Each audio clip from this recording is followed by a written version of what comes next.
سورۃ الکہف، بسم اللہ الرحمن الرحیم، الحمد للہ الذی انزل علی عبدہ الکتاب ولم یجعل لہ عوجا۔ یہ پوائنٹ میں نوٹ کرا چکا ہوں کہ آخری آیت کیا تھی؟ قل الحمد للہ، کہو قل الحمد للہ کے لیے ہے۔ یہ آخری آیت تھی سورہ بنی اسرائیل کی، اور سورہ کہف کی آیت شروع ہو رہی ہے الحمد للہ الذی، گویا کہ اس حکم کی تعمیل جو ہے اس سے آغاز ہو رہا ہے سورہ مبارکہ کا۔ اس کو میں نے کہا تھا یہ انٹر لاکڈ ہیں دونوں صورتیں جو ہیں، جیسے آتا ہے تورات میں کہ حضرت یعقوب اپنے بھائی عیسو کی ایڑیاں پکڑے ہوئے تولد ہوئے، یہ جڑواں پیدا ہوئے تھے، دو بھائی عیسو اور یعقوب۔ عیسو بڑے تھے، یعنی بڑے زمانے میں جو بھی ہوتے ہیں جڑواں، ان میں جو پہلے اس کی ولادت ہو جائے وہ بڑا ہوتا ہے، چاہے 2 منٹ کا فرق ہو 5 منٹ کا فرق ہو۔ تو اس کی ولادت کے بعد پھر حضرت یعقوب عقب کہتے ہیں پیچھے کو، پیچھے آنے والا یعقوب، اس لیے ان کا نام پڑ گیا ہے کہ یہ پچھلا ہے۔ جو پہلا تھا وہ عیسو تھا، عیسو کے بارے میں کچھ معلوم نہیں، ان کی اولاد وغیرہ کدھر گئی، بہرحال وہ ایک علیحدہ بحث ہے۔ تو اسی طریقے سے یہ سورہ کہف جو ہے گویا کہ سورہ بنی اسرائیل کی ایڑیاں پکڑے ہوئے قرآن مجید میں وارد ہو رہی ہے۔ اس میں آپ دیکھیے الحمدللہ الذی انزل علی عبدہ، وہی اللہ تعالیٰ نے اللہ کے اپنے رسول کی جو نسبت ہے اس کو عبد کے نمایاں کیا ہے،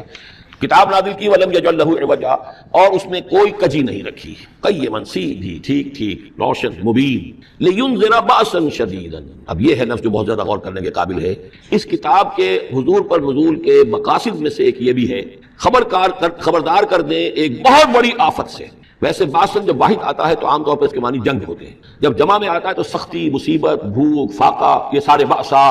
آیت البر میں بھی ہم نے پڑھا والصابرین فی البأساء والضراء وحین البأس۔ بأسا جب جمع میں آیا ہے تو فقر و فاقہ، تکلیف، مصیبت، اور حین الباس جنگ کے وقت۔ تو ان دونوں کو ذہن میں رکھیے، بہت بڑی آفت، بہت بڑی آفت، بہت بڑی آفت۔ ایک تو ہے دجالی فتنے کی، دجال المسیح الدجال جو آنے والا ہے، جس کے بارے میں حدیث میں آتا ہے کہ کوئی نبی اور رسول ایسا نہیں گزرا جس نے اپنی قوم کو دجال کے فتنے سے آگاہ نہ کیا، اور پوری انسانی تاریخ میں دجال کے فتنے سے بڑا کوئی فتنہ نہیں، اور وہ ہر بندہ مومن کے امتحان کے لیے کڑا ترین جو ہے مرحلہ آ جائے گا، سخت ترین امتحان اس کا لیا جائے گا۔ تو یہ جو سختی ہے اس کی خبر دیتے ہوئے یہ سورہ مبارکہ نازل ہو رہی ہے۔ اور خاص طور پر اسے باسن اگر جنگ کے معنی میں لیں تو الملحمۃ العظمیٰ، کتاب الملاحم، جو کہ آپ دیکھیں گے احادیث کی کتابوں میں پورا باب ہے کتاب الملاحم، اور اس کا تعلق بھی دجال کے ساتھ ہے، کیونکہ پھر دجال ہی کو قتل کریں گے حضرت مسیح علیہ السلام نازل ہو کر۔ تو یہ سارا مسئلہ جو ہے اس کی خبر دینے کے لیے قیما لینذر باسا شدیدا من لدنہ، گویا کہ یہ جو احادیث کی کتابوں میں آپ کو حدیث کے ابواب ملتے ہیں، چاہے وہ کتاب الفتن ہو اور چاہے وہ کتاب جو ہے آثار قیامہ ہے، اس طرح کے جتنے بھی ہیں، اور کتاب الملاحم ہے، یہ گویا کہ اس کی شرح ہے لینذر باسا شدیدا من لدنہ، اور یہ ہوگا بھی خاص اللہ کی طرف سے۔ یہ آزمائش بھی، یہ دجال کا فتنہ بھی، یہ بہت بڑی جنگ بھی، جس کو آرمگڈون کہتے ہیں، کرسچین جو ٹریڈیشن ہے اس میں اس کے لیے لفظ آرمگڈون، ایک بہت بڑی جنگ ہوگی۔ ڈکشنری میں بھی آپ دیکھیں گے کہ خیر اور شر کی قوتوں کے درمیان اس دنیا کے خاتمے سے پہلے ایک بہت بڑی جنگ ہونی ہے جس کا نام آرمگڈون ہے۔ لینذر باسا شدیدا من لدنہ ویبشر المؤمنین الذین یعملون الصالحات، اور تاکہ بشارت دے وہ ان اہل ایمان کو جو نیک عمل کرتے ہوں، ان لہم اجرا حسنا، کہ ان کے لیے ہوگا بہت اچھا بدلہ، ماکثین فیہ ابدا، اور وہ اس میں رہیں گے ہمیشہ ہمیشہ۔ یہ جو دجالی فتنہ ہے اس کے ساتھ ایک خاص مناسبت ہے سورہ مبارکہ کی۔ احادیث میں آتا ہے کہ دجالی فتنے کے اثرات سے بچنے کے لیے اس سورہ مبارکہ سے ذہنی اور قلبی رشتہ مفید ہے، اس کی تلاوت کرتے رہنا، خاص طور پر جمعے کے روز پوری سورہ کہف، ورنہ یہ کہ کم سے کم اس کی ابتدائی اور آخری آیات ان کی بڑی اہمیت ہے۔ دجالی فتنہ اصل میں کیا ہے سمجھ لیجئے کہ ایک تو ہے دجالی فتنہ بالعموم، دجل کہتے ہیں فریب کو، جیسے کہ کوئی نبی نہیں ہے وہ اس نے فریبی لبادہ اوڑھ لیا، نبوت کا دعویٰ کر رہا ہے، وہ دجال ہے۔ تو اس طرح کے تو حضور نے فرمایا ہے کہ 30 دجال پیدا ہوں گے، انہیں میں سے ایک ہمارے زمانے کے اندر جو ہے یہ غلام احمد قادیانی بھی تھا، وہ دجال تھا جس نے کہ اعلان کیا کہ میں نبی ہوں جبکہ وہ نبی نہیں تھا، تو فریبی بنا ہوا جس نے کہ ملمہ اپنے اوپر چڑھایا ہوا ہے۔ اسی طریقے سے دجالی فتنہ یہ جو ہے اس پوری دنیا میں اس وقت جو فتنہ ہے وہ یہ ہے کہ مادہ پرستی کا اتنا غلبہ ہو چکا ہے ذہنوں کے اوپر، افکار کے اوپر، لوگوں کے نظریات کے اوپر، لوگوں کی اخلاق کے اوپر، لوگوں کے اقدار جو ہیں، ویلیوز جو ہیں اس کے اوپر، کہ وہ آخرت کو بالکل بھول گئے، اللہ کو بھول گئے، اسباب کے اندر گم ہے، مسبب الاسباب سے ظہور ہو گیا، دنیا ہی دنیا ہے، آخرت کو بھولے ہوئے ہیں، مادہ ہی مادہ ہے، روح سے کوئی سروکار ہی نہیں۔ یہ ہے بالعموم جس کا نام دجالی فتنہ ہے کہ حقیقت کے اوپر پردہ پڑا ہوا ہے، آخرت پر دنیا کا پردہ پڑا ہوا ہے۔ یہ دنیا جو ہے در حقیقت کیا ہے؟ وما الحیات الدنیا الا متاع الغرور، یہ دھوکے کا سامان ہے۔ اصل زندگی کو اس میں ڈھانپا ہوا ہے، ہم نے یہ سمجھ لیا کہ زندگی یہی ہے، اسی کے لیے بھاگ دوڑ محنت صبح و شام، اسی کے مستقبل کی فکر ہے، لیکن اصل زندگی اس کی کوئی فکر ہی نہیں ہے۔ باقی ایک دجال جو ہے جو آئے گا وہ معاملہ احادیث کے اندر بھی بڑی توارت کے ساتھ ہے، اور اس میں کافی پیچیدگیاں بھی ہیں، بعض چیزیں جو ہیں ایک دوسرے سے کچھ مختلف بھی ہیں، اس میں پھر اہل علم کو بہرحال مطابقت پیدا کرنی پڑتی ہے۔ میں نے جہاں تک اپنی کوشش کی ایک رائے تک میں پہنچا ہوں، لیکن ابھی میں اسے بیان نہیں کر رہا ہوں۔ بہرحال دجالی فتنے کی خبریں موجود ہیں بہت شدت کے ساتھ، اور اس صورت کا پڑھنا جو ہے اس میں بہت مفید ہے۔ اس صورت کے مضامین کا دجالی فتنہ بالعموم سے کیا تعلق ہے وہ تو اس ہم دورہ ترجمہ دوران کے اس کے دوران بھی آپ کو معلوم ہو جائے گا، لیکن اس کے جو خاص بڑے مباحث ہیں، خاص طور پر یہ کہ ایک ہمارے بہت بڑے عالم گزرے ہندوستان میں اس صدی کے آغاز میں، مولانا مناظر حسن گیلانی، انہوں نے اس میں باقاعدہ کتاب لکھی ہے، آپ کو مل جائے گی بازار میں بھی، اصحاب کہف کے جو کا معاملہ سورہ کہف کے مباحث ہیں ان کے۔ میں نے اس کو اپنی ایک تقریر کے اندر کسی خطاب جمعہ میں سورہ کہف کے مضامین کا خلاصہ بیان کیا تھا، جس کا عنوان ہے دنیا کی حقیقت۔ ظاہر بات ہے تفاصیل زیادہ جو ہیں وہ میرے لیے ممکن نہیں ہے کہ اس دورہ ترجمہ کے دوران بیان کر سکیں۔ وَيُنذِرَ الَّذِينَ قَالُوا اتَّخَذَ اللَّهُ وَلَدًا، اور خبردار کر دیں ان لوگوں کو جنہوں نے کہا کہ اللہ نے بیٹا بنایا۔ یہ ساری دجالیت جو ہے اس کی جڑ کیا ہے؟ مسیحیت، جو موجودہ مسیحیت ہے، جو حقیقت میں مسیحیت نہیں ہے، پالزم ہے، جس کی بنیاد تثلیث پر ہے کہ اللہ کا بیٹا بنا دیا حضرت مسیح علیہ السلام کو، اور انہیں کفارہ بنا دیا تمام جو بھی مان لے ان کو ان کے گناہوں کا، پیش کی معافی ہے ان کے گناہوں کی جو حضرت مسیح پر ایمان لے آئے۔ اور نمبر 3 شریعت ساخت کر دی، اور نمبر 4 سارا اختیار جو ہے وہ پوپ کے ہاتھ میں دے دیا گیا کہ تم جو چاہو جس چیز کو چاہو حلال کرو، جس چیز کو چاہو حرام کر دو۔ ان چیزوں نے مل کر نفس مذہب کو اس قدر قابل نفرت سے بنا دیا کہ یورپ کے عوام کے اندر مذہب کے خلاف شدید نفرت پیدا ہو گئی۔ چنانچہ اس کے بعد جب مسلمانوں کے زیر اثر وہاں پر علم پھیلا ہے، ہسپانیہ کی یونیورسٹیوں سے علوم اور فنون جو ہیں یہ فرانس اور اٹلی اور جرمنی کے نوجوان آتے تھے اور وہاں آ کر وہ قرطبہ اور غرناطہ اور طریقہ کی یونیورسٹیوں سے پڑھ کر جاتے تھے، تو ان کے زیر اثر جو ایک ریفارمیشن شروع ہوئی، اصلاح مذہب اور ایک رینائسنس تحریک احیاء العلوم، وہ جو اصل تو تحریک تھی اس بات کی کہ انسان علم کی طرف دوبارہ رجوع کرے، لیکن یہ کہ وہ علم جب آگے بڑھا ہے تو وہاں پہ عیسائیت کے خلاف جو رد عمل تھا اس کی وجہ سے اس میں مذہب کی دشمنی جو ہے اس تحریک کے اندر خود بخود شامل ہو گئی۔ تو مذہب سے بیزاری، روحانیت کا انکار، آخرت سے بالکل بے پرواہی اور اس کا بھی انکار، اور خدا ہے یا نہیں ہے اس سے کوئی سروکار نہیں، یہ جو اس تہذیب کے اصل میں اثرات بنے ہیں سارے، یہ اسی غلطیوں کا یہ اثرات ہیں، نتائج ہیں کہ جو عیسائی مذہب کے اندر جو یہ تحریفات کر کے جو غلطیاں کی گئی ہیں، اس کو یہاں کہا گیا ہے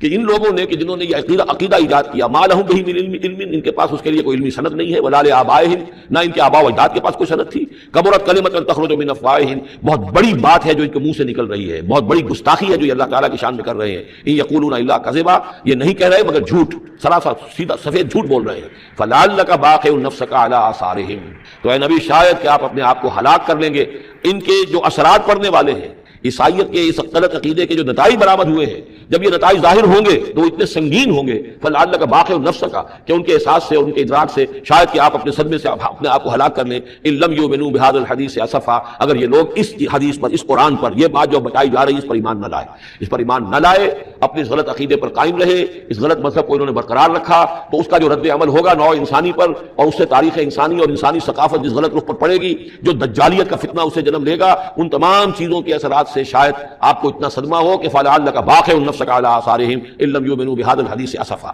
انا جعلنا ما علی الارض زینۃ لها، ہم نے زمین کے اوپر جو کچھ ہے اسے اس کا گہنا بنا دیا ہے، بناؤ سنگھار بنا دیا ہے، زینت بنا دیا ہے۔ یہ آپ نوٹ کر لیجئے، لفظ زینت اور زمین میں اس کی زیبائش اور آرائش یہ اس سورہ مبارکہ کا عمود ہے، یعنی اس کو اتنا کھبا دیا ہے نگاہوں میں اللہ نے کہ آخرت سے خود بخود انسان غافل ہو جاتا ہے، یہ پردہ پڑ گیا ہے، چمک دمک ہے، یہ کاریں ہیں، یہ بلڈنگیں ہیں، یہ کوٹھیاں ہیں، یہ عالیشان عمارتیں ہیں، یہ کیا کچھ اس کی جو یوں سمجھیے پومپ اینڈ شو جو ہے اس وقت دنیا کا، اور ظاہر بات ہے امریکہ میں جا کر دیکھیے تو جو کچھ یہاں دیکھ رہے ہیں اس سے 10 گنا 100 گنا 1000 گنا آپ کو نظر آئے گا، عقلیں دنگ ہو جاتی ہیں۔ نتیجہ کیا نکلتا ہے کہ انسان یہ سمجھتا ہے کہ اصل شے یہی مادہ ہی ہے، اصل ہدایت پہ یہی لوگ ہیں صحیح معنی میں کہ جنہوں نے واقعتاً علم حاصل کیا ہے، لہذا ان کی غلط تہذیب، ان کا غلط تمدن، ان کے تمام غلط ثقافت کے معاملات کے بھی ہم اسی طریقے سے پیروی کر رہے ہیں۔ یہ سارا مسئلہ جو ہے وہ اس لیے ہے کہ یہ چمک دمک دنیا کی زیبائش اور آرائش اس سے ہم متاثر ہیں۔ انا جعلنا ما علی الارض زینۃ لها، جو کچھ زمین کے اوپر ہے اسے ہم نے اس کے لیے بناؤ سنگھار بنا دیا ہے، لنبلوہم، تاکہ ہم آزمائیں ان کو، ایہم احسن عملا، کون ہے ان میں سے اچھے عمل کرنے والا۔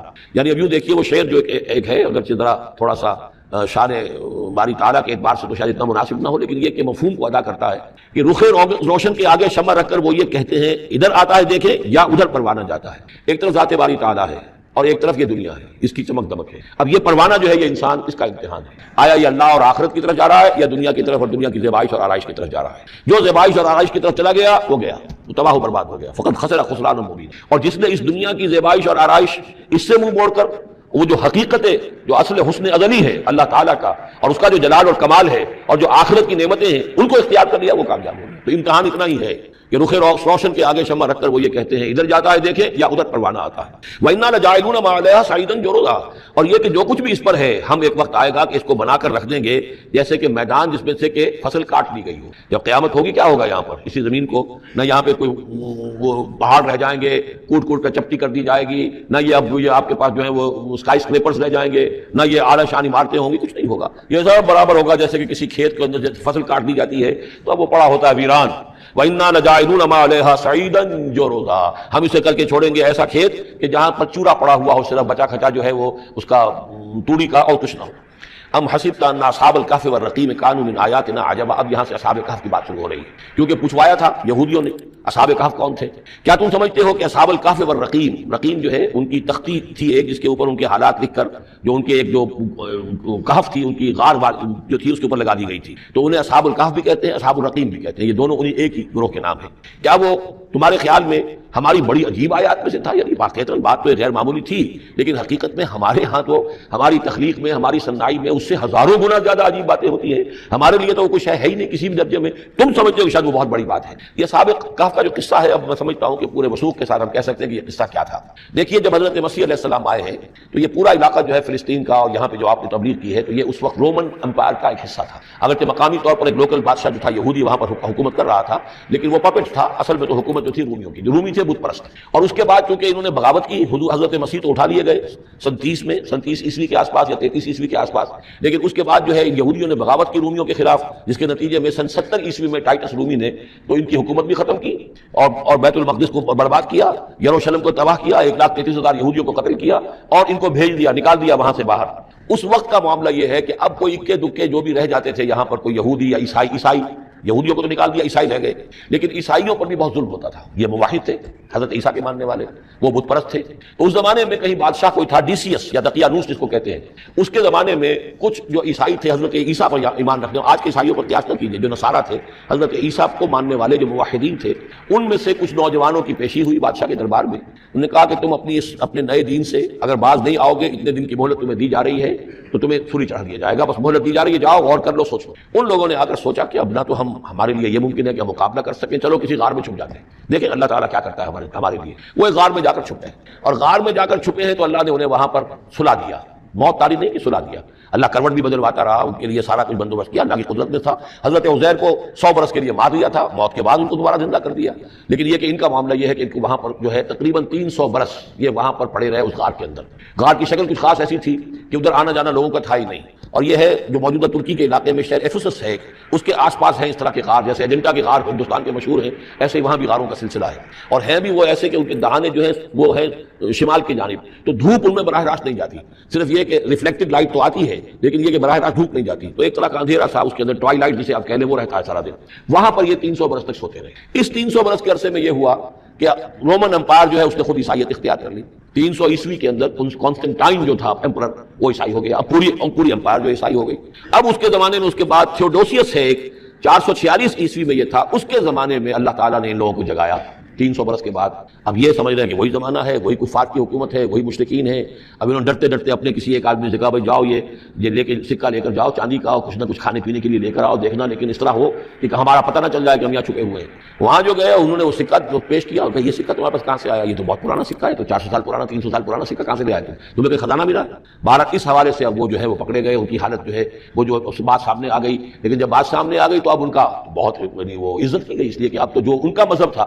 در حقیقت پوری مملکت کا مذہب وہی ہو چکا تھا، تو صورتحال تو تبدیل ہو چکی ہے۔ پھر یہ کہ اس کے بعد تفصیل معلوم نہیں ہے کہ غالباً وہ جا کر اپنی اسی غار میں وہ سو گئے ہیں یا دوبارہ اللہ نے ان پر وہیں پر بہت تاریخ کر دی ہے، اس کا دروازہ بند کر کے اور اس پر ایک تختی لگا دی گئی ہے۔ یہ اصحاب کہف ہے۔ گبن کی جو ہے decline and fall of Roman empire, اس میں بھی یہ 7 سلیپرز، 7 سونے والے، ان کی کہانی موجود ہے۔ یہ چیز جو ہے گویا کہ رومن لٹریچر کے اندر موجود تھی، اس کا جو ذکر موجود تھا، اور قرآن مجید میں یہ امتحاناً سوال کیا گیا حضور سے تو اس کا جواب دیا گیا۔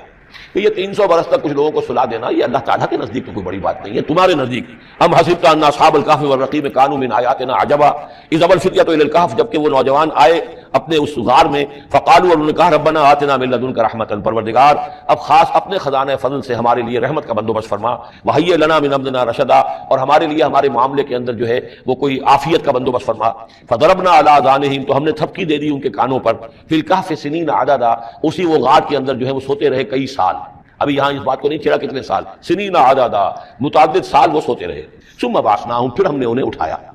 لنعلم ای الحزبین احصیٰ لما لبثوا امدا، تاکہ ہم دیکھیں کہ دو گروہوں میں سے کس کو صحیح معلوم ہے کہ کتنے عرصے وہ وہاں رہے تھے، اس کا ذکر آگے آ جائے گا، دو گروہوں سے مراد کیا ہے۔ اور تیسری اہم ترین آیات کیا ہے؟ آیات قرآنیہ، ان تینوں میں گہرا ربط ہے، آیات آفاقی، آیات انفسی، آیات قرآنی، ان میں تدبر کے ذریعے، غور و فکر کے ذریعے انسان ایمان حاصل کرے، یہ ٹاپ کا ایمان ہے، یہ انٹلیکچوئلز کا ایمان ہے، یہ صدیقین کا ایمان ہے۔ نمبر دو، ایک ایمان ہے عوام کے لیے، اس کے دو راستے ہیں۔ نمبر ایک، صاحب یقین کی صحبت، جس کے اندر یہ ایمان پیدا ہو چکا ہو، آپ اس کے قریب رہیے، اگر بھٹی کے سامنے بیٹھیں گے حرارت پہنچے گی، اگر آپ برف کی سل کے قریب ہوں گے ٹھنڈ پہنچے گی، صاحب ایمان کی صحبت اختیار کریں گے، ایمان سراغ کرے گا، یہ ہے عوام کے لیے صحبت، کونوا مع الصادقین، ان کی صحبت اختیار کر۔ تیسرا ذریعہ ہے جو ہمارے لیے خاص طور پر جو مسلمان پیدا ہوئے ہیں، اب ایک بچہ ہے 7 سال کا، آپ نے نماز پڑھنے کی عادت ڈال دی، پڑھ رہا، اگرچہ غیر شعوری عمر سے شروع کر دیا، اس کو روزہ رکھتا ہے، 9 برس کا ہو گیا روزہ رکھنا شروع کیا، یہ اعمال جو ہیں ان سے بھی ایک یقین پیدا ہوتا ہے، جیسے یقین سے عمل پیدا ہوتا ہے ایسے ہی عمل سے بھی یقین پیدا ہوتا ہے، جب مداومت کرتے رہیں گے اس پر تو اس سے بھی ایک یقین کی کیفیت انسان میں پیدا ہو جائے۔ سورہ حجرات میں جو بحث آئی ہے اس کے آخر میں یہی ہے کہ اے نبی، یہ بدو جو دعوے دار ہیں ایمان کے، یہ آپ پر احسان دھر رہے ہیں، یمنون علیک ان اسلموا قل لا تمنوا علی اسلامکم بل اللہ یمن علیکم ان ہداکم للایمان ان کنتم صادقین، یہ آپ پر احسان دھر رہے ہیں کہ ایمان لے آئے، نبی ان سے کہیے مجھ پر اپنے ایمان کا کوئی احسان نہ دھرو، اپنے اسلام کا، بلکہ اللہ تم پر احسان دھرتا ہے کہ اس نے تمہیں ایمان کے راستے پر ڈال دیا ہے، جب اسلام پر آ گئے ہو تو عمل کرتے رہو گے، ان تطیعوا اللہ ورسولہ، اگر عمل کرتے رہو گے تو اس عمل کے ذریعے سے بھی تمہارے اندر ایمان پیدا ہو جائے گا۔ تو یہ 3 راستے ذہن میں رکھیے، جو عوام ہے غور و فکر، سوچ بچار، اس کی صلاحیت نہیں یا مواقع نہیں، ان کے لیے یہ 2 راستے ہیں، یقین بذریعہ عمل اور یقین بذریعہ صحبت۔ یہاں سے اٹھا رہے ہیں لوگوں کو، بار بار یہی آ جاتے ہیں، لیکن ان کو دقت ہوتی ہے، یہاں پہ کوئی صاحب پہلے سے روک دیا کرے نا جو بعد میں گڑبڑ ہوتی ہے۔ تو ایک ایمان ہے انٹلیکچوئلز کا، صدیقین کا، جن کو قرآن کہتا ہے اولو الالباب الذین یعقلون ان فی خلق السماوات والارض واختلاف اللیل والنہار لآیات لاولی الالباب، ہوش مندوں کے لیے، عقل مندوں کے لیے، غور و فکر کرنے والوں کے لیے، اصحاب دانش و بینش کے لیے ہماری کائنات میں ہماری نشانیاں ہیں، غور کرو اور ہمیں پہچانو، خود اپنے اندر جھانکو اور ہمیں پہچانو، اور ہماری آیات جو ہیں ہمارے کلام کی، اس کی آیات جو ہیں ان میں وہ ایمان رچا بسا ہوا ہے، ان پر غور کرو، غوطہ زنی کرو، قرآن میں ہو غوطہ زن ہے مرد مسلمان، یہ ہے ٹاپ کا ایمان، یہ ہے اصل وہ ایمان کہ جو مطلوب ہے۔ اب باقی حضرات جو ہیں ان کے قریب رہیں گے ایمان حاصل کر لیں گے، اور جو اعمال اللہ نے بتائے ہیں ان پر عمل کرتے رہیں گے ایمان حاصل۔ اب دوسری بات کی طرف آئیے، نفاق سے کیسے بچا جائے، اس کے لیے بھی 3 عمل ہیں۔ پہلی چیز، اور 2 چیزیں تو وہ ہیں کہ جو سورہ منافقون ہی کے دوسرے رکوع میں بیان ہوئی، پریونشن کیسے ہوگی، بچو گے کیسے؟ دوام ذکر، اللہ کو یاد رکھو، یا ایھا الذین آمنوا لا تلھکم اموالکم ولا اولادکم عن ذکر اللہ ومن یفعل ذلک فاولئک هم الخاسرون، دل کو غفلت میں مت آنے دو، دل غافل ہوگا شیطان کا ڈیرا بن جائے گا۔ وہ دوام ذکر میں البتہ یہ ذہن میں رکھیے کہ دوام ذکر کا ذریعہ کیا ہے، اس میں مغالتے ہیں لوگوں کو، جو سب سے بڑا ذکر ہے اس کو بھولے ہوئے ہیں، اور جو تیسرے چوتھے نمبر کا ذکر ہے اس کو سمجھ بیٹھے ہیں کہ بس یہی ذکر ہے۔ سب سے بڑا ذکر، مجسم ذکر قرآن ہے، الذکر انا نحن نزلنا الذکر وانا لہ لحافظون۔ وہ الذکر کون سا ہے؟ قرآن۔ اسی کو فرمایا، میں نے وہ آیت سنائی تھی کہ لوگ تنزیہ کہتے تھے، یا ایھا الذی نزل علیہ الذکر انک لمجنون، حضور سے مخاطب ہوا کہتے ہیں فلاں جس کے اوپر کے اس کے خیال کے مطابق ذکر نازل ہوا ہے، ہم تو تمہیں پاگل سمجھتے ہیں۔ وہاں بھی لفظ کیا ہے؟ الذکر۔ تو معلوم کیا ہوا؟ انا انزلنا الیک الذکر لتبین للناس ما نزل الیہم، یہ الذکر ہے۔ تو اس سے بڑا ذکر کوئی نہیں۔ تلاوت قرآن، تدبر قرآن، غور و فکر قرآن کا، قرآن کو یاد کرنا، اس پر میرا کتاب چاہے مسلمانوں پر قرآن مجید کے حقوق، اب تو یہاں شاید کوئی کتاب موجود نہیں رہی ہے، اور اگر آپ کو ضرورت ہوتی ہے پاکستان سے منگا لیتے ہیں، ہر شے پڑھیے انشاءاللہ آ جائے گی چیز۔ نمبر 2 ذکر کیا ہے؟ اقیم الصلاۃ لذکری، نماز کو قائم کرو میری یاد کے لیے۔ یہ ذریعہ ذکر میں، وہ تو ہے ہی مجسم ذکر، اور یہ ذریعہ ذکر میں سب سے اہم ہے۔ یہ عملی ذکر بھی ہو رہا ہے اور قولی بھی ہو رہا ہے۔ سورہ فاتحہ پڑھی آپ نے، قرآن شریف کی کچھ آیات پڑھی، پھر رکوع کیا۔ یہ رکوع جو ہے یہ آپ کا عملی ذکر ہے کہ آپ نے اپنے وجود سے اللہ کی عظمت کو تسلیم کیا، پھر آپ سجدے میں گرے، یہ آپ کا عملی ذکر ہے کہ اپنے وجود سے آپ نے اللہ کی عظمت کو اور تسلیم۔ تیسری چیز ہے مسنون دعائیں اور مسنون اذکار۔ جو حضور سے ثابت. ہمارے ہاں کیا ہو گیا، مجھے فلاں بزرگ نے یہ چیز بتائی ہے، وہ تو پڑھتے چلے جا رہے ہیں، نہ قرآن سے دلچسپی نہ اذکار مسنونہ سے دلچسپی. ادعیہ معصورہ، آپ غور کریں گے کہ زندگی کے ہر عمل کے لیے حضور کی دعا موجود ہے. صبح اٹھے دعا ہے، آپ کھلتے ہی بیت الخلاء میں داخل ہونے لگے دعا ہے، نکلے دعا ہے، وضو کرنے بیٹھے دعا ہے، فارغ ہوئے دعا ہے، مسجد کے لیے گھر سے نکلے دعا ہے، مسجد میں داخل ہوئے دعا ہے، مسجد میں تو ہے ہی ذکر، نماز ہے، تلاوت ہے، باہر نکلے دعا ہے، گھر میں داخل ہونے لگے پھر دعا ہے، سواری پر سوار ہو رہے ہیں. قرآن حکیم نے بھی سورہ آل عمران کے آخری رکوع میں ذکر کو سب سے پہلے اور سب سے اہم عامل کی حیثیت سے شمار کیا. چنانچہ اس کی پہلی آیت جو ہے سورہ آل عمران کے آخری رکوع کی، اس میں تو وہی مضمون جو میں بیان کر چکا وہ آیا ہے، ان فی خلق السماوات والارض واختلاف اللیل والنہار لآیات لأولی الالباب. یقیناً آسمان اور زمین کی تخلیق میں اور دن اور رات کے الٹ پھیر میں نشانیاں ہیں ہوش مندوں کے لیے. ان کے ذریعے سے انسانی شعور کے اندر وہ معرفت رب اجاگر ہوگی. وہ پہلا مرحلہ اس نے طے کر لیا، وہ ڈورمنٹ معرفت اب ایکٹیویٹ ہو گئی. اب مزید فکر کا مرحلہ ہے جو اگلی آیت میں آیا ہے، الذین یذکرون اللہ قیاما وقعودا وعلی جنوبہم ویتفکرون فی خلق السماوات والارض ربنا ما خلقت ھذا باطلا سبحانک فقنا عذاب النار. یعنی تفکر جو ہے، ویتفکرون فی خلق السماوات والارض، وہ تفکر کرتے ہیں، غور و فکر کرتے ہیں آسمان اور زمین کی تخلیق میں، لیکن اس تفکر کے ساتھ لازماً ذکر اور ذکر مدام. ذکر بھی وہ کہ جو مستقل ہو، ہر حالت میں ہو. الذین یذکرون اللہ قیاما وقعودا وعلی جنوبہم، وہ لوگ کہ جو اللہ کو یاد رکھتے ہیں، اللہ کا ذکر کرتے ہیں، کھڑے ہوئے بھی، بیٹھے ہوئے بھی، اور اپنے پہلوؤں کے بل یعنی لیٹے ہوئے بھی. اب ان تین کے سوا تو کوئی پوزیشن انسان کی نہیں ہے. اسی کا نام ہے دوام ذکر. اور اس کے ساتھ اگر وہ تفکر کرتے ہیں تو ان کا فکر اگلی منزل تک پہنچتا ہے. تو پہلی شے تھی فکر انسانی کی صحیح رخ پر مزید پیش قدمی اور پیش رفت، اور اس کے لیے لازم ہے ذکر و فکر کا امتزاج. دوسری چیز کو لیجئے عمل کی درستی. اس عمل کی درستی کے لیے اللہ تعالیٰ کے ساتھ ایک گہرے تعلق کی ضرورت ہے. اس لیے کہ صبر کی بحث میں یہ مضامین شاید آپ کے سامنے آ گئے ہوں کہ صبر، جہاں مصیبت پر صبر ہوتا ہے، تکلیف پر صبر ہوتا ہے، اللہ کے احکام پر جمنا یہ بھی صبر ہے، نفس کی خواہشات کی باغ کو تھام کر رکھنا، کھینچ کر رکھنا یہ بھی صبر ہے، اور استقامت کسی شے پر قائم رہنا یہ بھی صبر ہے. تو عمل صحیح پر استقامت کے لیے وَاصْبِرْ وَمَا صَبْرُكَ إِلَّا بِاللَّهِ، اس صبر کی سب سے اہم جو بنیاد ہے، اس کا جو سب سے بڑا ذریعہ ہے، اس کا جو سب سے بڑا سہارا ہے، وَمَا صَبْرُكَ إِلَّا بِاللَّهِ. اس کے لیے ضرورت ہے ایک گہرے تعلق کی، کہ اللہ کے ساتھ ایک ایسا تعلق برقرار رہے جو نہ صرف گہرا ہو بلکہ دائم و قائم مسلسل. ذرا ذہول ہوگا تعلق مع اللہ میں، ذرا کمی آئے گی، شیطان کا وار کاری ہو جائے گا. اسی کو حضور نے حدیث میں یوں تعبیر کیا ہے تمثیلاً کہ جو دل اللہ کی یاد سے غافل ہے، اس پر فارسی کا وہ مقولہ بھی ہے کہ خانہ خالی را دیو میں گیرت، گھر خالی رہے تو جنات اس پر دیو جو ہے آ کر قبضہ جما لیتے ہیں. تو خانہ قلب جو ہے اگر یاد خدا بندی سے خالی ہو گیا تو شیطان ابلیس لعین اپنی تھوتنی ٹکا دیتا ہے. یہ لفظ آتا ہے سور کے منہ کے لیے تھوتنی، جس طرح اس کا نکلا ہوا سا منہ ہوتا ہے آگے، تو یہ لفظ استعمال کیا گیا کہ وہ اپنی تھوتنی انسان کے دل پر جما کر اور پھوکے مارنی شروع کر دیتا ہے. تو شیطان کو موقع ہی تب ملتا ہے جب انسان کے تعلق مع اللہ کے اندر کمی ہو. وہ خانہ بالکل خالی ہو گیا ہو یا اتنا ضعیف ہو گیا ہو کہ کل عدم ہو جائے، گویا کہ نہیں. تیسری چیز کی طرف آئیے، روحانی ترقی. روحانی ترقی کے لیے میں ایک اصطلاح آپ کے سامنے لا رہا ہوں. اس سے مراد کیا ہے؟ روحانی ترقی کے لیے ہماری دینی اصطلاح ہے تقرب الی اللہ، اللہ سے قریب تر ہوتے چلے جانا. اس پر میرا کتابچہ بھی ہے، تقرب الی اللہ کے دو مدارج، دو درجے، جو در حقیقت ایک حدیث نبوی علیہ الصلوۃ والسلام ہی پر مبنی ہے کہ حضور نے ایک درجہ قرار دیا ہے تقرب بالفرائض، فرائض کے ذریعے سے انسان اللہ کا قرب حاصل کرے.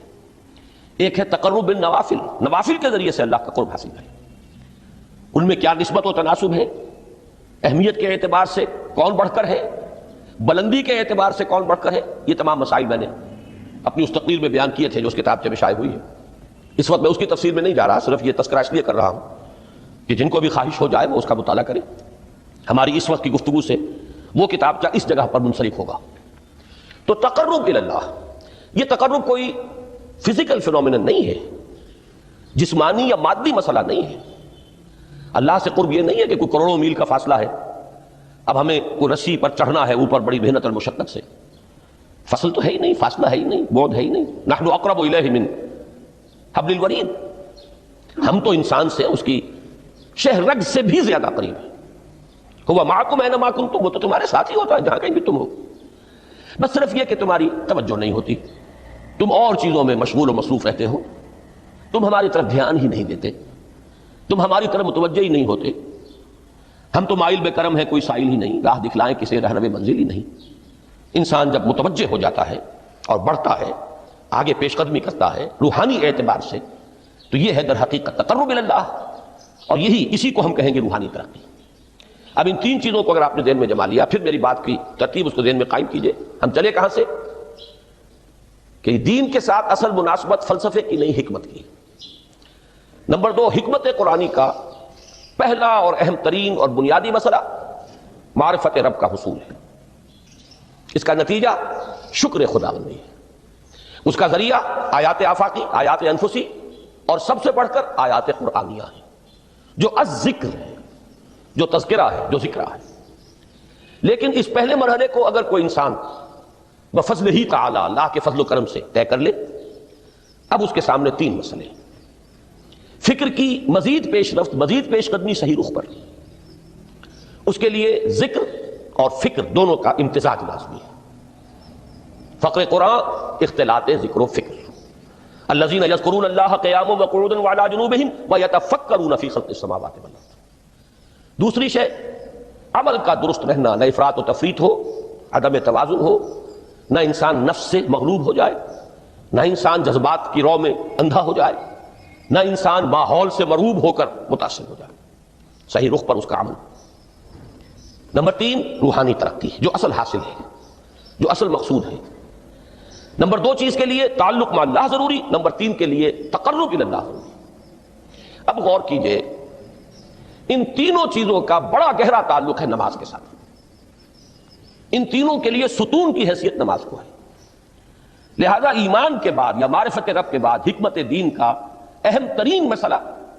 نماز، صلاۃ، اس لیے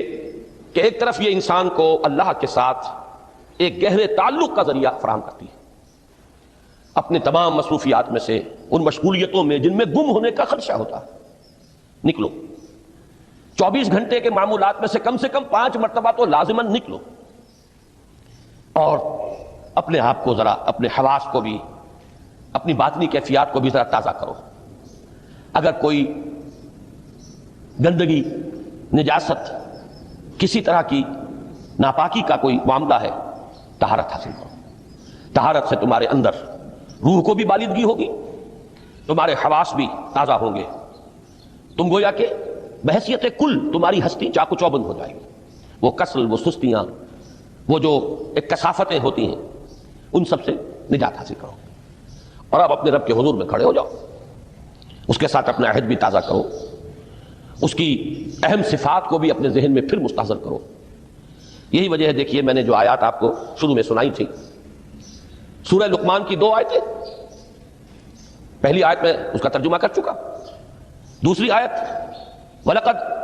وَإِذْ قَالَ لُقْمَانُ لِابْنِهِ وَهُوَ يَعِظُهُ يَا بُنَيَّ لَا تُشْرِكْ بِاللَّهِ إِنَّ الشِّرْكَ لَظُلْمٌ عَظِيمٌ۔ اس کے بعد درمیان میں کچھ مضمون آ کر پھر وہ آیہ مبارکہ آئی، یا بنی اقیم الصلاۃ وامر بالمعروف وانہی عن المنکر واصبر علی ما اصابک۔ گویا کہ اہم ترین چیز، بنیادی ترین چیز، اللہ کو محض پہچان لینا کافی نہیں ہے، یاد رکھنا ضروری ہے۔ اللہ یاد رہے گا تو فکر صحیح آگے بڑھے گا، اللہ یاد رہے گا اور اس کے ساتھ ایک گہرا تعلق جو ہے برقرار رہے گا تو عمل درست رہے گا۔ بالکل یہی بات سورہ طٰہٰ میں جو پہلی وحی حضرت موسیٰ علیہ السلام پر ہوئی، اور پہلا مخاطبہ ہے، چونکہ حضرت موسیٰ کو یہ انبیاء کرام کے مقدس گروہ میں ایک امتیازی حیثیت حاصل ہے کہ ان سے براہ راست گفتگو ہوئی ہے، اگرچہ صرف ایک پردہ تھا، اوٹ من ورائے حجاب گفتگو ہوئی ہے، لیکن یہ کہ کوئی فرشتے کا درمیانی جو ہے وہ لنک نہیں تھا، براہ راست اللہ تعالیٰ نے حضرت موسیٰ علیہ السلام سے کلام فرمایا۔ کلم اللہ موسیٰ تکلیما، موسیٰ سے تو اللہ نے کلام فرمایا جیسے کہ کلام کیا جاتا ہے۔ تو پہلا مخاطبہ ہے، یہ پہلا مکالمہ ہے، پہلی وحی کہیے، اسی میں یہ الفاظ بھی موجود ہیں، اننی انا اللہ لا الہ الا انا فاعبدنی واقم الصلاۃ لذکری۔ یہ گویا کہ حکمت قرآنی کا ایک بہت بڑا خزانہ ہے یہ آیت مبارکہ، کہ خود حضرت موسیٰ علیہ السلام کو جو ہدایت دی جا رہی ہے، میں ہوں، میں اللہ، اننی انا اللہ لا الہ الا انا، میرے سوا کوئی معبود نہیں، فاعبدنی، بس میری بندگی، میری عبادت، میری پرستش، میری محبت، اس کو اختیار کرو۔ وَأَقِمِ الصَّلَاةَ لِذِكْرِي، اور نماز کو قائم رکھو میری یاد کے لیے۔ بلکہ اسی سلسلہ کلام میں آگے چل کر سورہ طٰہٰ میں آتا ہے، کافی گفت و شنید کے بعد جب حضرت موسیٰ نے کچھ معذرت بھی کی، کچھ دعائیں بھی کی، اللہ نے ایک دعا قبول بھی کی کہ ان کے بھائی کو بھی شریک کر دیا، حضرت ہارون کو بھی۔ اس کے بعد پھر جب فرمایا کہ اب جاؤ فرعون کی طرف، تو اس میں فرمایا وَلَا تَنِيَا فِي ذِكْرِي، اور دیکھنا یہ جو عظیم مشن تمہارے کندھے پر آ گیا ہے، بڑا بھاری اور کٹھن ایک فرض ہے جو تم پر عائد ہو گیا ہے، اس کے لیے سب سے بڑی تمہارے پاس جو قوت کا ذریعہ ہے وہ نماز ہے۔ اقیم فَلَا تَنِيَا عَنْ ذِكْرِي، میری یاد میں کبھی غفلت نہ کرنا، اس میں کبھی کوئی کمی نہ آنے دینا۔ جیسا کہ میں نے عرض کیا تھا کہ جیسے ہی وہ تعلق جو ہے کمزور پڑتا ہے یا منقطع ہو جائے معاذ اللہ، تو پھر انسان گویا کہ شیطان کے لیے ایک لقمہ تر بن جاتا ہے۔ اب آپ غور کیجئے، تیسری شے تقرب الی اللہ، اس کے حوالے سے بھی جو فرائض اور نوافل کی بات ہے اس کو اس وقت ذہن سے نکال کر یہ سمجھیے کہ اس میں نماز کا کیا مقام ہے، اس لیے کہ نماز فرض بھی ہے، نماز نفل بھی ہے، وہ تو ان دونوں میں شریک ہو جائے گا۔ اب اس کو لفظ صلاۃ کے حوالے سے آپ ان دونوں چیزوں کو سمجھیے۔ صاد لام واو یا یہ چونکہ حروف علت ایک دوسرے سے بدلتے رہتے ہیں، یہ جو مادہ ہے اس کی جو خالص لغوی اصل ہے، جو خالص عربی زبان میں اس کا بنیادی مفہوم ہے، وہ آگ جلانا یا آگ تاپنا یا آگ سینکنا، حرارت حاصل کرنا۔ لہذا بار بار آتا ہے جہنم کے ذکر میں، اسلوہا، اب جلو اس میں، تاپو اس کو، یہ سینکے گی تمہیں۔ بلکہ تثقلون کا لفظ آیا ہے حضرت موسیٰ کے کلام میں، جب وہ گئے تھے کوہ طور پر، جب پہنچ گئے تو تھے آگ کی تلاش میں، لعلکم تثقلون، تو اپنے اہل خانہ سے یہی کہا تھا کہ مجھے کہیں وہ روشنی نظر آ رہی ہے، غالباً کوئی وہاں سے آگ مل سکے گی، ورنہ یہ کہ کوئی رہنمائی کو رستہ مجھے مل سکے گا، میں وہ آگ لے آؤں گا، کوئی چنگاری وہاں سے لے آؤں، لعلکم تثقلون، تاکہ تم، اب یہ اصطلاح در حقیقت باب افتعال ہے، اور یہ تے یہاں پر توئے کی شکل اختیار کر گئی، تا نے تو بنی یہ صورت اختیار کی سواد کی وجہ سے۔ بہرحال اس کا سب سے بنیادی مفہوم جو ہے وہ ہے تاپنا، سکائی حاصل کرنا، حرارت۔ اس کے حوالے سے سمجھ لیجئے کہ سب سے بنیادی تعلق اس کا جو ہے وہ روح کے ساتھ ہے۔ روح میں محبت خداوندی کی آگ اگر ٹھنڈی پڑ گئی ہو، اگر محبت خداوندی کی حرارت میں کمی ہو رہی ہو، تو اس کو اثر نو، جس کو کہ میں آج سوچ رہا تھا تو ایک لفظ ذہن میں آیا کہ جیسے بیٹری اس کو ریچارج کیا جاتا ہے، اسی طریقے سے روح کے اندر محبت خداوندی کی اس حرارت کو اثر نو تازہ کرنا، یہ ہے در حقیقت نماز کا اصل مقصد۔ اس لیے کہ اس لفظ کا بنیادی مفہوم، اصل لغوی مفہوم تو یہ، اگرچہ اس کا سب سے زیادہ کثرت سے جو استعمال ہوتا ہے، اور لفظ صلاۃ جس سے در حقیقت جس تصور پر مبنی ہے وہ ہے اقدام، کسی کی طرف متوجہ ہونا، اور پھر دعا۔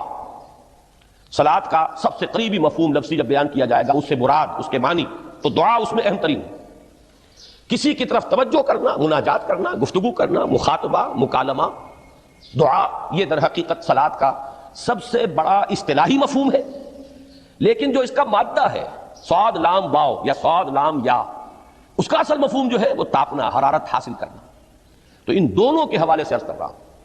وہ تاپنا اور حرارت حاصل کرنا وہ ہے روح کے اعتبار سے۔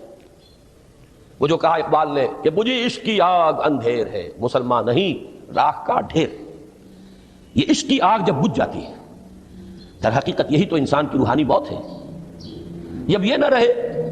تو چاہے منطق میں بہت انسان ماہر ہو، مجھے اقبال کا ایک شعر یاد آیا تقابل کرتے ہوئے، ایک انسان محکوم اور ایک انسان حر، آزاد انسان، ان کی نفسیات میں جو بنیادی فرق علامہ اقبال نے مختلف مواقع پر بیان کیے ہیں۔ محکوم ہے بیگانہ اخلاص و مروت، ہر چند کے منطق کی دلیلوں میں ہے چالاک، تو منطق کی دلیلوں میں انسان چالاک ہو جائے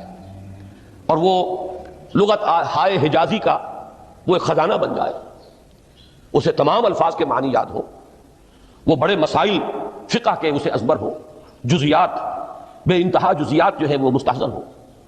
فلسفے کے بڑے بڑے مسئلے اس نے حل کر لیے ہوں، لیکن اگر روح میں وہ اللہ کی محبت کی آگ نہیں ہے، وہ تپش نہیں، مجھے عشق کی آگ اندھیر ہے مسلمان نہیں راکھ کا ڈھیر۔ اسی کے حوالے سے آج مجھے یاد آیا تھا کہ وہ جو بڑی سادہ سی ایک نظم ہے، اللہ تعالیٰ سے دعا یا رب دل مسلم کو وہ زندہ تمنا دے، اس میں بھی جو الفاظ آئے ہیں جو روح کو گرما دے اور قلب کو تڑپا دے، یہ ہے اصل جو مقصود ہے نماز کا۔ اور یہی وہ چیز ہے جیسا کہ میں نے عرض کیا تھا کہ نگاہوں سے اوجھل، یہ پہلو سامنے ہے ہی نہیں، دوسرا پہلو سامنے ہے اور وہ بھی میرے نزدیک بہت اہم ہے، بہت بنیادی ہے، اس میں کوئی شک نہیں، لیکن یہ ہے بلند ترین منزل کہ تقرب الی اللہ، اس کے لیے در حقیقت یہ کس لیے درکار ہے؟ روح کے اندر عشق کی حرارت اور گرمی تازہ ہوتا ہے۔ بسا اوقات یہ اندر دب جاتی ہے، جیسے انگارہ ہوتا ہے آگ کا، اس کے اوپر خاک اور راکھ آ جاتی ہے، اندر کچھ ہوتی ہے، آگ دبی ہوئی سمجھ، آگ بجھی ہوئی نہ جان، اس دبی ہوئی آگ کو پھر ایک شعلہ بنانا، پھر اس کے اندر ایک حیات تازہ پیدا کرنا،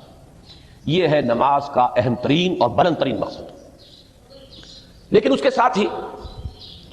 اس نماز میں ذکر ہونا، اس کا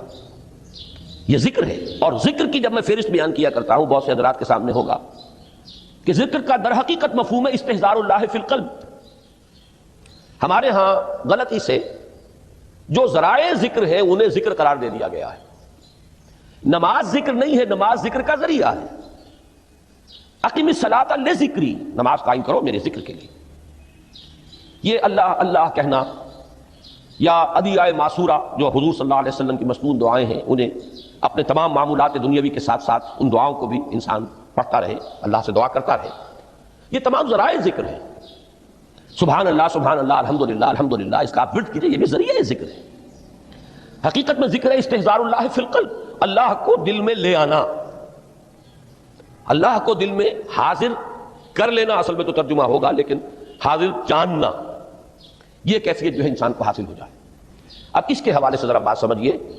کہ ایک تو میں عرض کر چکا ہوں مجسم ذکر تو قرآن ہے، لہذا ذکر کی فہرست جب آپ کریں گے ذرائع ذکر تو ان میں سب سے پہلے قرآن آئے گا، اس لیے کہ وہ ہماری حکمت کے پہلے مسئلے کو حل کر رہا ہے، بنیادی مسئلہ، اہم ترین مسئلہ۔ دوسرے نمبر پر ذکر جو ہے، اب اس کے لیے کچھ اصطلاحات جو میرے مختلف دروس میں شاید آپ کے سامنے بعد میں آئیں یا پہلے آ چکی ہوں، ان کے حوالے سے میری بات سمجھیے۔ ایک ذکر غیابی ہے، تھرڈ پرسن میں، صیغہ غائب میں اللہ کی یاد کرنا، اللہ اکبر اللہ اکبر اللہ اکبر۔ اب یہ اللہ اکبر جو ہے یہ جملہ ایک اسمیہ خبریہ ہے، ایک حقیقت کی تکرار آپ کر رہے ہیں، اللہ سب سے بڑا ہے، اللہ سب سے بڑا ہے، سبحان اللہ سبحان اللہ سبحان اللہ۔ یہ در حقیقت ذکر غیابی ہے کہ آپ اس میں مخاطب نہیں ہیں اللہ سے، ایک ذکر خطابی کہیں یا ذکر حضوری کہیں، جس میں مکالمہ ہوتا ہے، جس میں گفتگو ہوتی ہے۔ تو نماز در حقیقت ذکر حضوری اور ذکر خطابی کی بلند ترین شکل ہے۔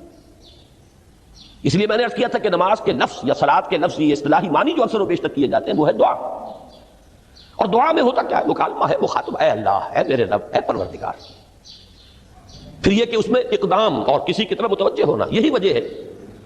کہ افتتاح صلاۃ، نماز کو شروع کرنے کے لیے ایک تو وہ الفاظ جو قرآن مجید میں آئے ہیں، انی وجہت وجہی للذی فطر السماوات والارض حنیفا وما انا من المشرکین، یہ ہے توجہ کا ارتکاز، بشرطے کہ یہ صرف الفاظ ہی نہ نکل رہے ہوں، واقعتاً یہ تعبیر ہو اس وقت کی انسان کی نفسیاتی کیفیت کی، کہ شعوری طور پر وہ فیصلہ کرتا ہے کہ میں منقطع ہو رہا ہوں، ہر چہار طرف سے اپنی توجہ کو ہٹا کر، ہر مسئلے سے اپنے آپ کو خالی ذہن کر کے، یعنی ظاہری اور باطنی دونوں اعتبار سے میں اپنی توجہ کا ارتکاز کر رہا ہوں اس ذات کی طرف جس نے آسمان اور زمین کو پیدا کیا، اور بالکل یکسو ہو کر رہا ہوں۔ انی وجہت وجہی للذی فطر السماوات والارض حنیفا وما انا من المشرکین۔ اور دوسری وہ جو دعا جس سے ہم افتتاح کرتے ہیں اپنی نماز کا، دیکھیں اس میں خطاب کا کس قدر اہتمام، وہاں سبحان اللہ نہیں ہے، سبحانک اللہم، پاک ہے تو اے رب ہمارے، وبحمدک وتبارک اسمک وتعالی جدک۔ آپ غور کر رہے ہیں، یہ ہے خاطب، براہ راست مخاطب ہونا شروع ہو رہی ہے۔ تو سب سے پہلی بات تو یہ ہوئی کہ ذکر کی ایک شکل ہے ذکر غیابی، دوسری ذکر حضوری، اور ذکر حضوری یا ذکر خطابی کی بلند ترین منزل، بلند ترین اس کا ذریعہ نماز۔ اس کو ایک پہلو سے اور سمجھ لیجئے، سورہ فاتحہ جب پھر ہم پڑھتے ہیں جسے الصلاۃ کہا گیا ہے، جو لب لباب ہے، خلاصہ ہے، اس میں پھر تدریجاً غیاب سے حضور کی طرف پیش قدمی ہوتی ہے۔ الحمدللہ رب العالمین الرحمن الرحیم مالک یوم الدین، یہ ذکر غیابی ہے، اس میں ابھی خطاب نہیں آیا، یہ وہی جملہ اسمیہ ہے۔ کل تعریف اس اللہ کے لیے ہے جو تمام جہانوں کا پروردگار ہے، مالک ہے، جو رحمان ہے، رحیم ہے، جزا و سزا کے دن کا مختار و مالک ہے۔ اب یہ غیاب سے حضور کی طرف، ایاک نعبد و ایاک نستعین اہدنا الصراط المستقیم، یہ ہے وہ۔ اب پہلے ایک معاہدہ ہے، ایک اقرار ہے، اعتراف ہے، وعدہ ہے، اور پھر دعا ہے، استدعا ہے کہ حضور نے فرمایا، یقول اللہ تعالی، اللہ یہ فرماتا ہے، اسی لیے اس کو حدیث قدسی کہیں گے، قسمت الصلاۃ بینی و بین عبدی نصفین، میں نے نماز کو اپنے اور اپنے بندے کے مابین آدھا آدھا تقسیم کر دیا ہے۔ اب یہاں تک تو جملہ ہے اللہ کا، یہ ہے حدیث قدسی۔ اب آگے جو ہے نریشن اس کی جو ہے حضور صلی اللہ علیہ وسلم کی جانب سے ہے، یعنی خبر دے رہے ہیں وہ اللہ کی طرف سے ہی۔ ویسے تو تمام احادیث ہی گویا کہ ہم سمجھتے ہیں انسپائرڈ تو اللہ کی طرف سے ہی ہے، لیکن یہ کہ جہاں صراحت ہو کہ اللہ کہتا ہے وہ حدیث قدسی ہے۔ تو یقول اللہ تعالی قسمت الصلاۃ بینی و بین عبدی نصفین، یہاں تک تو حدیث قدسی ہے۔ اب دوسری عام حدیث ہے، اذا قال العبد الحمد للہ رب العالمین یقول اللہ تعالی حمدنی عبدی، جب بندہ کہتا ہے الحمد للہ رب العالمین، پروردگار کہتا ہے میرے بندے نے میری حمد کی۔ جب بندہ کہتا ہے الرحمن الرحیم، پروردگار فرماتا ہے ثنا علی عبدی، میرے بندے نے میری ثنا کی، بڑی تعریف کی۔ جب بندہ کہتا ہے مالک یوم الدین، اللہ فرماتا ہے مجدنی عبدی، میرے بندے نے میری بڑی بزرگی بیان کی ہے، تمجید کی ہے۔ پھر جب بندہ کہتا ہے ایاک نعبد و ایاک نستعین، اللہ فرماتا ہے ھذا ما بینی و بین عبدی ولعبدی ما سأل، یہ ہے میرے اور میرے بندے کے درمیان۔ یہ تو معاہدہ ہے نا، معاہدے میں تو دو فریق جکڑے جاتے ہیں، بند جاتے ہیں، یہ میرے اور میرے بندے کے درمیان ہے، اور میرے بندے نے جو طلب کیا میں نے دیا، اس لیے کہ اس میں طلب بھی تو ہے، ایاک نستعین، تیری مدد چاہتے ہیں، یہ طلب ہے۔ اسی کی شرح ہے جو اب آخری تین آیتیں ہیں، پروردگار ہم تیری مدد چاہتے ہیں، پروردگار ہم تیری ہی بندگی کرتے ہیں اور کریں گے، اور تیری ہی مدد چاہتے ہیں، چاہیں گے۔ اگر حال میں اس کا ترجمہ کریں گے زمانہ حال کے اعتبار سے، اس لیے کہ فعل مضارع میں تو دونوں موجود ہیں، شامل ہیں، تو یہ ایک اعتراف ہے، اظہار حال ہے۔ اللہ کرے کہ وہ واقعتاً صحیح اظہار حال ہو، ہم واقعی اللہ کی بندگی کرتے ہوئے یہ کہیں کہ ایاک نعبد، ورنہ اگر ہماری اصل صورتحال سے وہ مطابقت نہ رکھتا ہو تو پھر تو ایک طرح کا جھوٹ ہو جائے گا، غلط بیانی ہو جائے گی۔ ایاک نعبد، تیری ہی بندگی کرتے ہیں اور مستقبل میں کیجئے، کریں گے، یہ ہے عہد، تیری ہی مدد چاہتے ہیں، تجھی سے مدد طلب کرتے ہیں، تجھی سے مدد چاہتے رہیں گے،